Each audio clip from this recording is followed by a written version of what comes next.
మా వారు నిన్న నైట్ పడుకునేటప్పుడు రేపు మార్నింగ్ బ్రేక్‌ఫాస్ట్‌కి పూరి విత్ మటన్ కర్రీ చెయ్యి, తిని చాలా రోజులైంది తినాలనిపిస్తోందనైతే ప్రేమగా అడిగారు.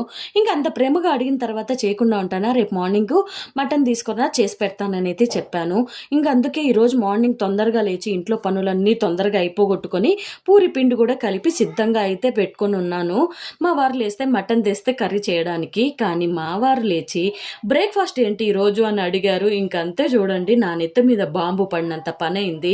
అదేంటి పూరి మటన్ కర్రీ చేయమన్నావు కదా అని అడిగితే, ఓహ్! అవును కదా! మర్చిపోయాను. ఇంక నాకైతే ఇప్పుడు ఓపిక లేదు మటన్ తెచ్చేంత.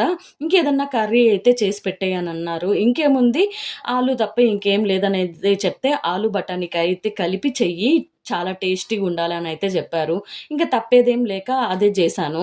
ఇంక మా వారితో అయితే అలా ఉంటుంది. అడిగేదొకటి, చేసేదొకటే అయిపోతుంది. ఆల్మోస్ట్ ఇలాగా చాలా సార్లయితే జరిగింది. మీ వారు గూడా ఇంతేనా? కామెంట్ జేయండి.